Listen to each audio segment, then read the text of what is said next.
l'avantage d'un système pâturant et herbagé, c'est que certes la contrainte liée à l'élevage de nourrir ses bêtes matin et soir, elle y est encore là.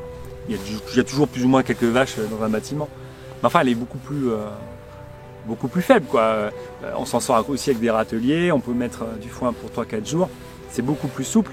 Donc l'hiver, malgré tout, le temps que je passe, comme on a vu, à soigner les bêtes dans les stabus, il est assez important. Mais l'hiver, c'est quoi? C'est 2 ou 3 mois. Ouais. Et après, l'essentiel de mon boulot, c'est de la clôture. C'est changer les bêtes de paddock, c'est les foins. Et alors après, maintenant, il y a une nouvelle dimension, la vente directe, très chronophage. Donc que ce soit au niveau de la commercialisation ou de la découpe, mais particulièrement gratifiant, quoi.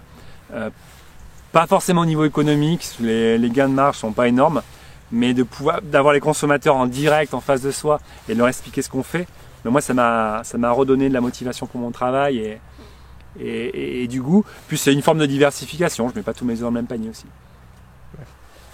Il y a 2 journées types. Oui. Une journée type en hiver. Il y a celle où il y a beaucoup de boulot et on va dire, et celle où il y en a un peu moins. La journée type où il y a beaucoup de boulot, je peux attaquer un peu avant 7 h. Je vais travailler jusqu'à 8 h.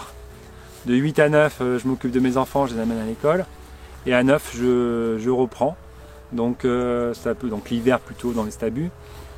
Printemps, été, automne, dehors, à la clôture par exemple. À changer les bêtes, les surveiller, rentrer un lot pour vacciner les veaux, ce genre de choses. Et ça m'amène tout ça gentiment vers 18 h, quoi, avec une bonne pause à midi quand même. Je prends bien le temps de manger. Mais à 18 h, on rattaque le boulot du soir pour 1 heure, et 19 h, ma journée est finie. Alors après, il y a des coups de bourre, le foin, où généralement j'arrête à 19 h et je ressors à 20. Et il peut y avoir des coups de bourre aussi autour des vélages et les jours de vente directe.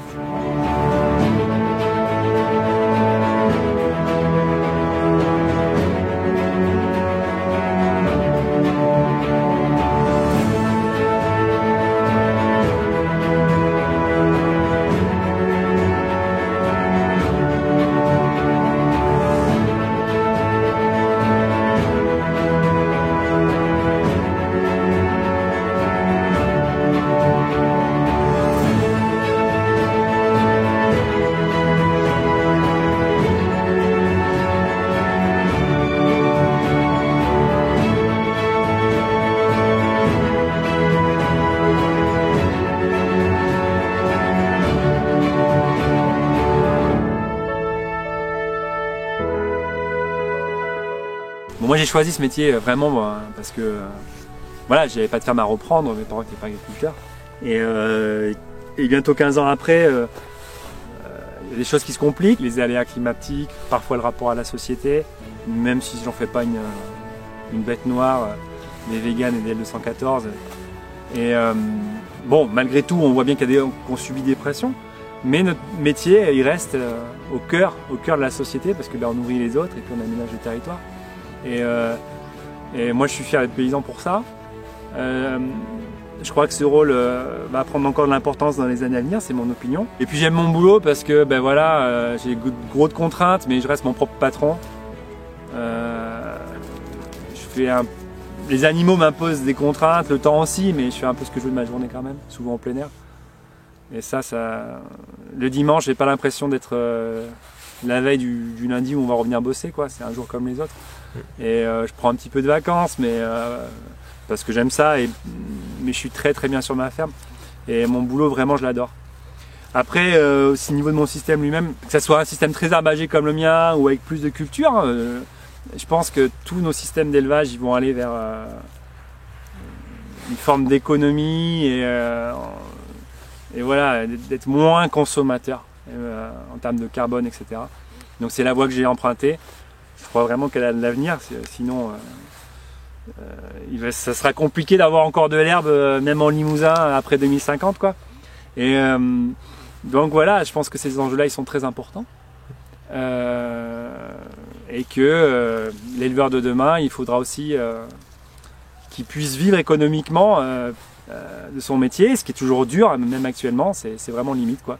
Donc des problématiques, mais au cœur des attentes de la société.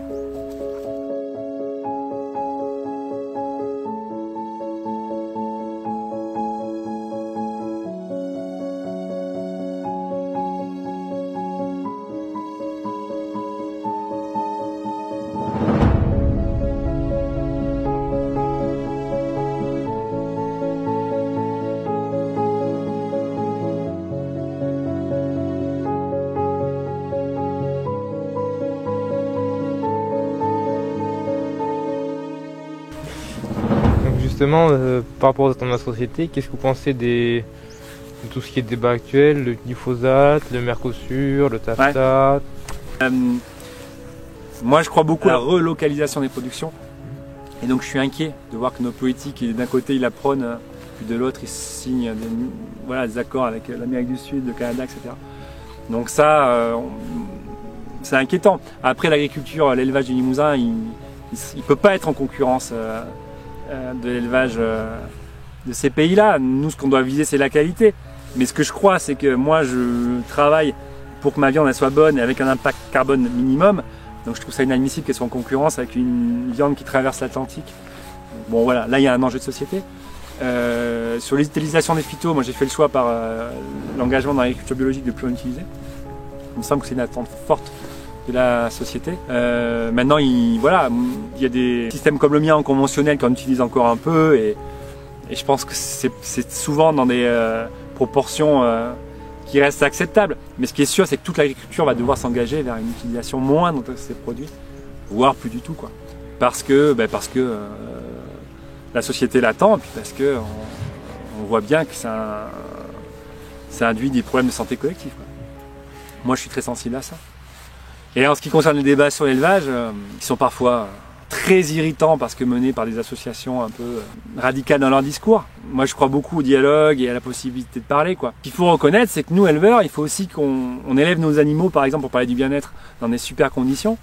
Et on doit pas accepter que l'industrialisation en aval de nos fermes ne respecte plus ces bêtes. Donc, je pense qu'il y a des points de convergence.